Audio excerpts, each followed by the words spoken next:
नमस्कार मंडळी.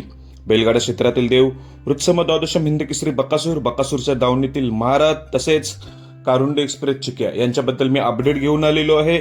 बकासूर आज पळणार आहे की नाही, कारण की आज जे 9-12 खटाव मैदान आहे या मैदानामध्ये मूळजीत धुमाल यांच्या नावाने चिठ्ठीत निघाली नाही. त्यामुळे नक्कीच सर्वांना प्रश्न पडलेला आहे की बकासूर महाराज आज पळतील की नाही. तसेच चिक्याच्या नावाने तर चिठ्ठीच आहे, तर चिक्याचा पायरा कोण असणार आहे हे आपण या व्हिडिओ मार्फत सांगणार आहोत. तर भावांनो, आज नामांकित मैदान आहे 9-12चं खटाव मौजी खटाव येथे हे मैदान आहे. त्यामुळे या मैदानामध्ये बरेच आपल्याला टॉपचे नंदी पळताना दिसणार आहेत. त्यात चिक्या आपल्याला 100% दिसणार आहे. कारुंडे एक्सप्रेस चिक्या हे टॉप मध्ये पळत असतो, त्यामुळे त्याचा पायरा देखील चांगलाच आहे.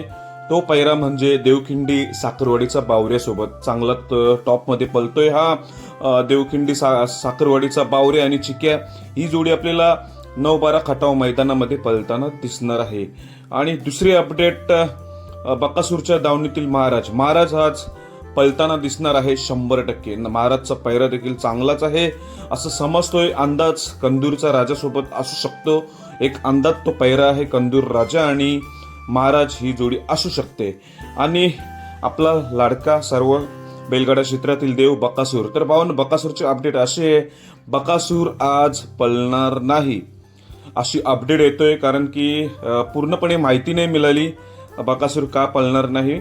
पण आजच्या मैदानामध्ये आपल्याला कुठल्याही मैदानात बकासूर दिसणार नाही एवढी अपडेट निश्चित आहे. त्यामुळे सर्व बकासूर फॅन नाराज असेल की बकासूर आज पळताना दिसणार नाही. पण बकासूरच्या दावणीतील मोहिलचित धुमाल यांची नवीन खरेदी महाराज येतोय. आज मैदान गाजवायला आज खरं लक्ष महाराजकडे असणार आहे. महाराजचा पायरा कंदूर राजासोबत असण्याची दाट शक्यता आहे.